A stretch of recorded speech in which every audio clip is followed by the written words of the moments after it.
그냐는 거죠. 중요한 거는 어떤 사람들이 그러는 거냐, 육적 사망을 이미 얻은 사람들만 그렇게 된다는 거예요. 이해하셨어요?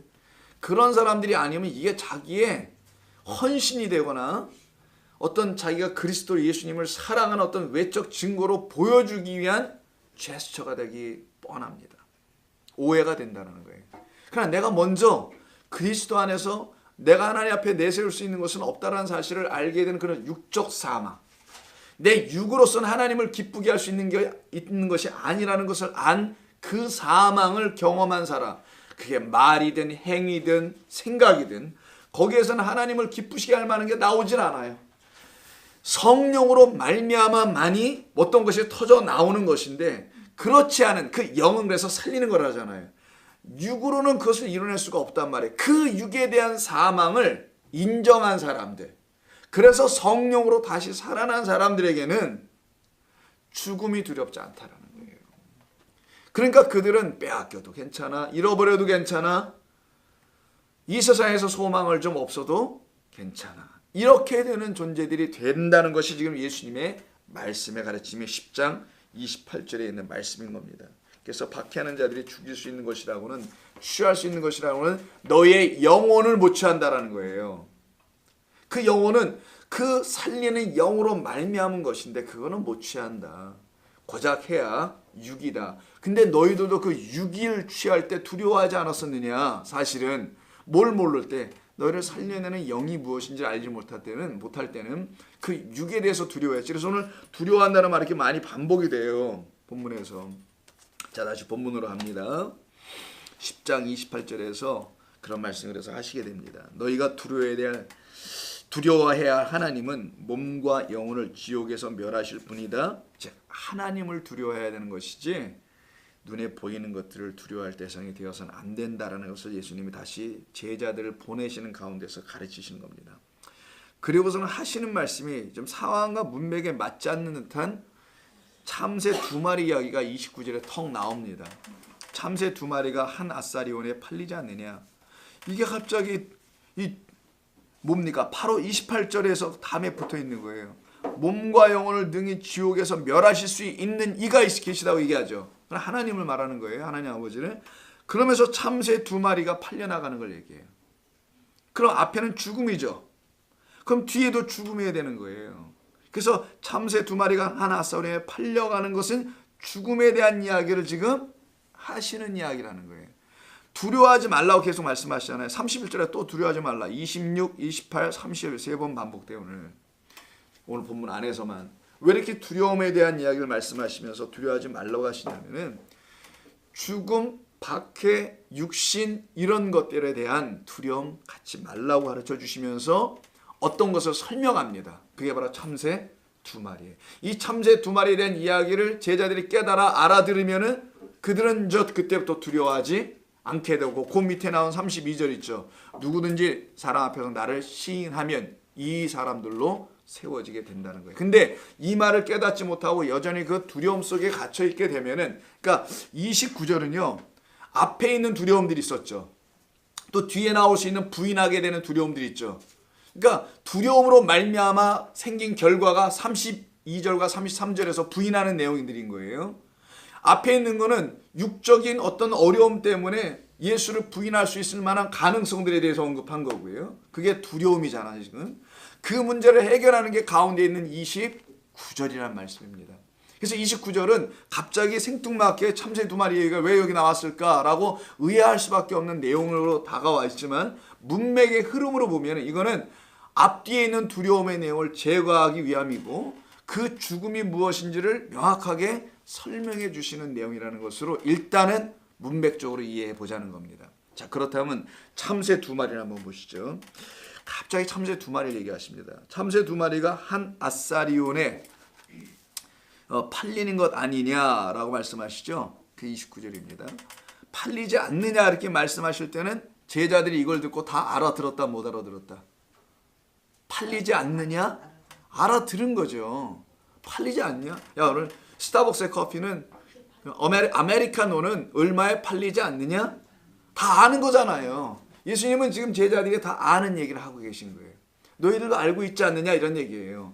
참새 두 마리의 가격이 한 아사리온 동전입니다. 이거는 하나의 아사리온에 두 마리가 팔려나가지 않느냐. 그걸 갑자기 여기서 말씀하세요. 제자들은 이 말씀이 비유입니다. 지금 어떤 상황을 설명하는 거예요. 어떤 말인지 다 알고 있는 유대인들이라는 거예요. 그래서 유대인들이 알고 있는 이 상황을 제자들이 다 알고 있는 상황을 예수님은 지금 꺼내고 계십니다. 그러면 이 아사리온에 팔려나간다는 이 말이 도대체 뭘까? 이것이 의미하는 바는 무엇일까? 왜 이런 말씀을 여기서 굳이 하시는 것이 무엇일까? 자, 참새 두 마리가 보세요. 팔려나갑니다. 그러나 너희 아버지께서 허락하지 아니하시면 그 하나도 땅에 떨어지지 아니할 거야. 이렇게 말씀하신단 말이에요. 팔려나가지만 허락하지 아니하면 떨어지진 않는데요. 도대체 이게 무슨 말인가? 자, 산상순이라는 게 있죠. 제1강화로 마태복음 예수 지난번에 산상순까지 마쳤죠. 이게 7장으로 딱 끝나죠. 한번 가볼까요? 7장 끝부분 보세요. 29절. 이는 그 가르치시는 것이 권위 있는 자와 같고 그들의 서기관들과는 같지 아니하다라는 말이 있어요. 그리고선 다 가르치시고 8장 1절을 보시면 예수께서 산에서 내려오시죠. 내려오신 수많은 무리가 따를 때 처음으로 예수님께서 산에서 내려오시자마자 어떤 병자 하나를 고치십니다. 그 병자가 바로 문둥병을 앓고 있는 어떤 병자예요. 그가 예수 앞에 나와서 절하면서 저를 깨끗하게 하실 수 있나이다 하거늘 예수께서 손을 내밀어 그에게 대시며 이르시되 내가 원하노니 깨끗함을 받으라. 이렇게 말씀하세요. 즉시 그 병이 나아져버렸어요. 예수께서 삼가 아무에게도 이르지 말고 다만 가서 제사장에게 내 몸을 보이고 모세가 명한 예물을 드려 그들에게 입증하라고 되어 있죠. 여기서는 문둥병 환자에 대한 병고침이 산상순이 끝나자마자 있다는 것을 우리는 그냥 넘어가면 안 됩니다. 왜 하필이면 다른 많은 그러니까 마가복음 같은 데는 이렇게 기록하지 않았단 말이에요. 귀신 들린 자 모습도 시작하거든요. 가버나움 회당에서. 근데 여기는 왜 그런 얘기부터 시작했을까? 산상순 일단락 지금 첫 번째 강화가 끝난 하나님 나라의 말씀 가르치심이 끝나자마자 이런 것을 왜 곧바로 하신 이유가 무엇일까? 자, 이 상황과 똑같은 내용을 갖고 있는 마가복음을 한번 좀 볼게요. 마가복음 1장 40절입니다. 마가복음 1장 40절 한번 보세요. 자, 21절에서 가버나움 회당 안식일 그날 맞이해서 귀신 들린 자를 하나 치유하시는 것이 21절 첫 번째 마가복음에서는 기적이라 하고 치유라고 하십시다. 근데 두 번째로 보면은 뭐 두 번째, 세 번째 굳이 그렇게 중요한 건 아닙니다만은 자, 두 번째를 보면은 또 다른 중요한 것은 40절이에요. 한 나병 환자라고 나와 있죠. 자, 이게 지금 마태복음 8장과 같은 동일한 이야기예요. 자, 한 나병 환자가 예수께 와서 꿇어 엎드려 간구하여 이르되 원하시면 저를 깨끗하게 하실 수 있나이다. 예수께서 불쌍히 여기사 손을 내밀어 그에게 대시며 이르시되 내가 원하노니 깨끗함을 받으라 하시니 곧 나병이 그에게서 떠나가고 곧 보내시며 엄히 경고하사 이르시되 삼가 아무에게도 하지 말고 가서 내 몸을 누구에게? 제사장에게 보이고 내가 깨끗하게 되었으니 모세가 명한 것을 드려 그들에게 입증하라. 그리고 더 붙여주시길. 그러나 설명해부터 그 사람이 나가서 이를 전파하며 널리 퍼지게 하니 그러므로 예수께서 다시는 드러나게 동네에 들어가지 못하시고 오직 바깥 한적한 곳에서 가르치시고 이렇게 하신다고 되어 있어요. 이때 중요한 것은 모세가 명한 것 이 말이 나와요. 이거는 문둥병과 모세가 명한 건 관계가 있다라는 거예요. 자, 문둥병과 모세가 명한 것이 오늘 참새 두 마리와 관련이 있다라는 겁니다. 그게 바로 레위기 14장이에요. 한번 보겠습니다. 레위기 14장을 한번 보시면은요, 이 말씀이 이해하게 됩니다.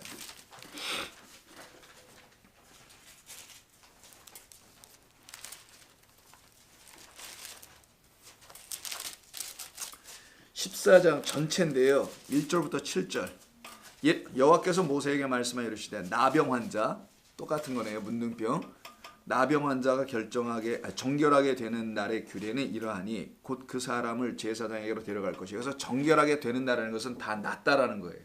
근데 이 사람이 난 것을 확인을 받아야 돼. 왜냐하면 문둥병이니까 전체 번지잖아요. 그래서 이들을 영문 밖으로 내놨단 말이에요. 따로 가서 천막을 치고 살게 했는데 났어. 어떤 경위로. 그럼 그가 영내 안으로 들어오게 될 땐 제사장이 나가서 그를 온몸을 벗겨서 검사를 해요. 반점이나 이런 것이 혹시 있는지 없는지를.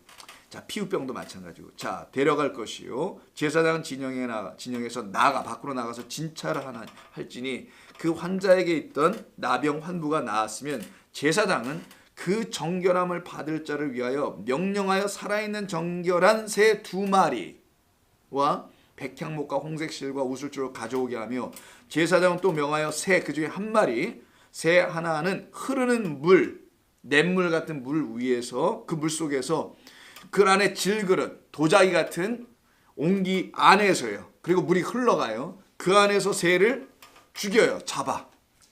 그러면 피가 날 거 아니겠어요. 그 난 피를 피가 납니다. 다른 새는 산채로 가져다가 백향목과 홍색실과 우슬초와 함께 가져다가 흐르는 물 위에서 잡은 새의 피를 새에다 찍어요. 1마리에다가는. 그리고 나병에서 정결함을 받을 자에게 7번 뿌려요.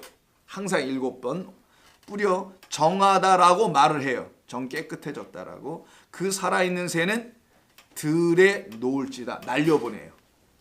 요게 지금 문둥병을 고쳐진 문둥병에서 고침을 받은 자에게 행했던 율법의 내용입니다.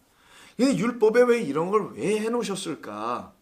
이게 율법을 요 상태만 봐가지고 이게 무슨 말이야? 뭐 이게 어떤 의미가 있어요, 여기 여러분? 뭐 신비한 겁니까? 이렇게 해야지 이 영내 안으로 들어오는 거라는 거잖아요. 이거 안 하면 못 들어오고. 왜 이렇게 하신 것인가? 문둥병이라는 병이 뭐예요, 여러분?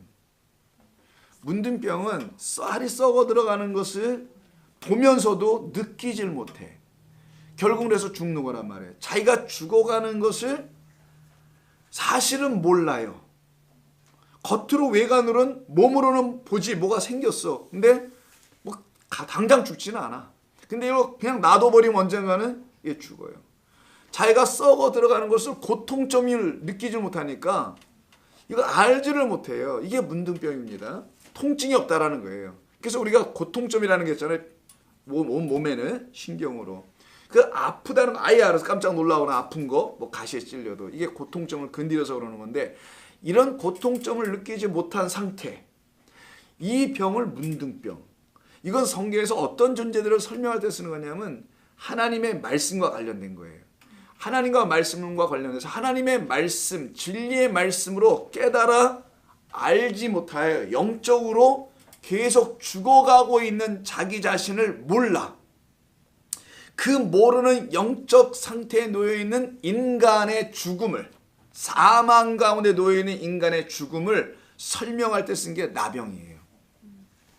그래서 아까 산상순이 끝나자마자 나병 환자를 만났다는 이유가 단순한 얘기가 아니라 그랬죠. 하나님의 말씀을 다 가르쳐줬는데 산 아래 내려와 봤을 때 그 말씀을 듣지 못하거나 알지 못하거나 깨닫지 못한 자들의 영적 상태가 나병 환자 한 사람을 대표로 놓은 것뿐이에요. 계속 죽고 있다는 걸 말하는 겁니다. 이렇게 계속 죽어나가고 있는 자들을 살려내는 이야기가 참새 2마리의 이야기예요. 1마리가 물속에서 죽어요. 물로 와서 죽었다는 말이고 물속에 빠져 죽었다는 말이기도 한 겁니다. 그리고 그의 피가 또 다른 참새 1마리에 묻혀서 그 새는 자유함을 얻고 나라가 살아나요. 누구는 죽고 누구는 살아나다라는 거예요. 이건 성경 전체가 계속 얘기하는 그 장자는 죽고 차자는 살아나는 이야기를 계속 닮아가는 거거든요. 예수 그리스도의 오심을 설명하려고 하는 겁니다. 단순히 나병 환자를 이게 도대체 왜 이렇게까지 하셔야 됐을까? 이게 여러분 뭐 미신도 아니고 이게 뭐냐고요, 여러분. 이걸 어떻게 이해할 거냐고. 성경을 이 자체만 보면은. 근데 이 모든 구약 성경은 오실 자에 대한 예표란 말이에요. 뭘 설명하는 거란 말이에요. 그렇게 볼 때 오늘 참새 2마리에 대한 이야기가 탁 나오죠. 이때 피와 물이라는 것이 동시에 나옵니다. 오늘 본문에서요. 피와 물, 그게 6절에 나오죠. 물과 피가 섞여요.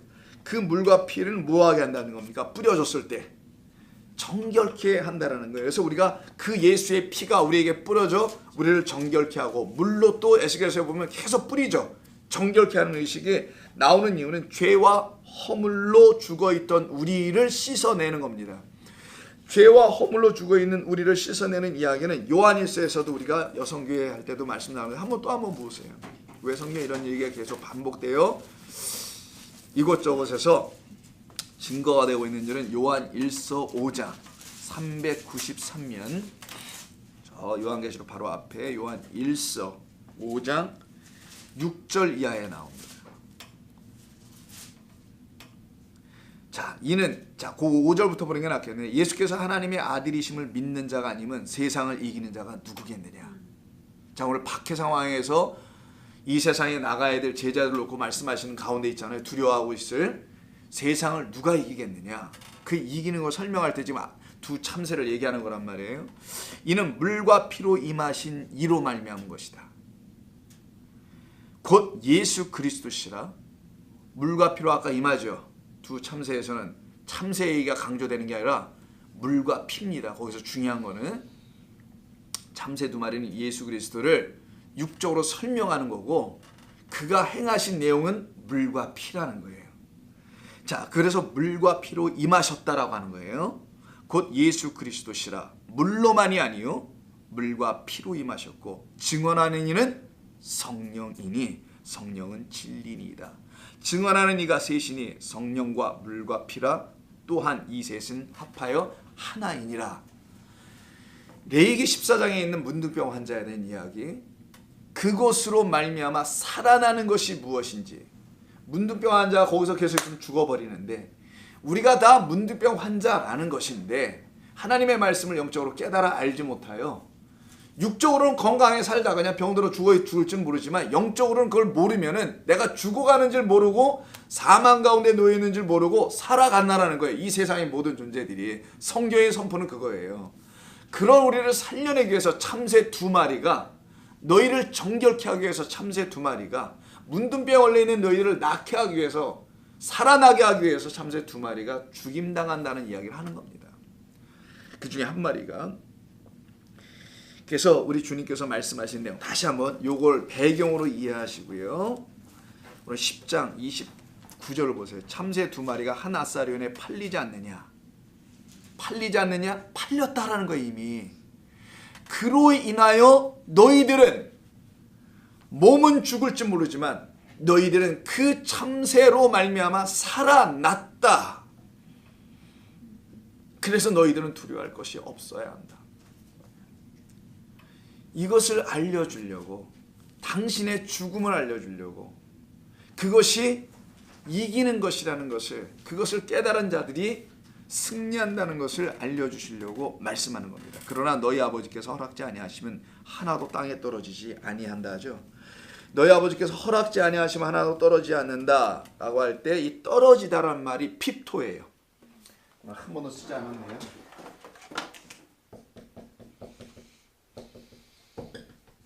핍토라고 해요. 이 핍토라는 단어는 의미가 있는데, 이게 떨어지다, 이렇게 떨어지는 거 맞아요. 이렇게 해석할 수 있어요. 그러나 이 의미는 단순히 떨어지는 게 아니에요. 여러분, 떨어지는 것도 종류가 다양합니다. 뭐 여기서 이 정도 떨어지면 아무런 의미가 없어요. 그러나 여러분, 절벽에서 떨어지다, 만약 이 단어가 falling from the cliff 이렇게 하면 어떻게 할까요, 여러분? 죽는 거예요. 그래서 이 떨어진다는 이 핍토에는 죽는다는 의미가 있어요. 잘 기억하세요. 이건 죽음이에요. 성경에서 떨어지는 거는 어디 학교 떨어지다 이런 거 아니에요. 죽다 이런 말이 담겨 있습니다. 이 굉장히 중요한 단어입니다. 핍토라는 단어는 꼭 알아두시면 좋을 것 같아요. 여기서도 나오지만 여러 군데 나오는데 한번 찾아볼 거예요. 이 단어가 죽다라고 쓰이는 것을 한번 찾아볼게요. 여러분요. 많이 있는데 한 두 군데. 마태복음에서 먼저 한번 보겠습니다. 21장 44절. 왜 갑자기 예수님께서 떨어지지 않는다. 마태복음 21장 44절. 이게 왜 예수님과 관계가 있으면, 이게 왜 또 제자들과 관계가 있는지. 하나님께서 허락지 아니하면 안 떨어진다는 거죠. 죽지 않는다는 거예요. 이게 왜 이렇게 나타나는지를 하면 21장 44절. 일단 이 단어가 죽음과 관련되어 있다는 것부터 한번 보자고요. 21장 44절. 21장 44절이 없나요? 있죠? 예, 나만 없는 줄 알았어요. 자, 이 돌 위에 떨어지는 자는, 이게 지금 모퉁이 돌 예수 그리스도를 말하는 거예요.